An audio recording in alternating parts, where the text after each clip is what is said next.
সারা রাত মোবাইল টিপে সকাল 9টা থেকে মোবাইলের মাঝে চার্জ নাই, মোবাইলের মাঝে চার্জ নাই। এবার মাইকিং চলে সকাল 8টা থেকে বিকাল 4টা পর্যন্ত কারেন্ট থাকবে না। এবার টেনশন আছে না নাই? সারাদিন কারেন্ট থাকবে না, আর যদি কারেন্ট না থাকে আমার মোবাইলটা বন্ধ হয়ে যাবে, আর ওই পারে কথা বলা যাবে না। এবার ওই পার থেকে রাগ করবে কি করবে না? করবে। এবার যখন বিকাল 4টা বেজে গেল, যেই মাত্র কারেন্ট আসলো আর মোবাইলটা চার্জে লাগাইয়ে টিপানো আরম্ভ, এবার মেসেজ করে হাই। এবার গিয়ে দেখে ওই পার থেকে ব্লক করে দিছে, ব্লক করে দিছে। এবার ছেলেটা তো টেনশনে আছে, হারে ব্লক করে দিল, আমাদের তো ভালোবাসা কোথায় গেল।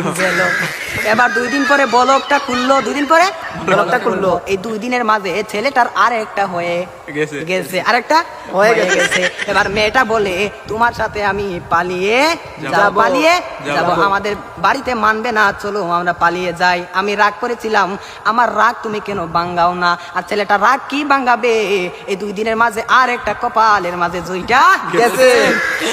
ওই মেয়েটা বলে চলো আমরা পালিয়ে যাই, ছেলে বলে চলো। এবার ছেলেটা মনে মনে ভাবে তোমার একটা শিক্ষা দিতে হবে। এবার মেয়েটা সকালে স্টেশনের মাঝে গাড়ি গুটি লইয়া রেডি। এবার ছেলেটা তো আসে না, আর মেয়েটা বাড়িতে কি যাবে, বাড়ির মাঝে 3 হাত লম্বা একটা চিঠি দিয়া পাইছে। পাশের গ্রামের রফিক মিয়ার সাথে পালিয়ে যাবে, বাড়িতে চিঠি দিয়ে যায়, আমি আর বাড়িতে মাঝে কোনোদিন আসবো না। তার নয় কার না, আমি আর কোনোদিন বাড়ির মাঝে আসবো না। আমি চলে গেলাম পাশের গ্রামের রফিক মিয়ার সাথে। এবার রফিক মিয়া তো আর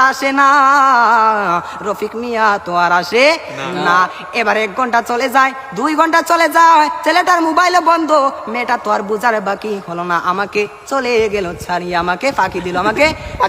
এখন তো মরা ছাড়া আর কোনো উপায় নাই। পরের দিন সকালে মাইকের মাঝে আওয়াজ শোনা যায়, সকলে পড়ে ইন্না লিল্লাহি ওয়া ইন্না ইলাইহি রাজিউন।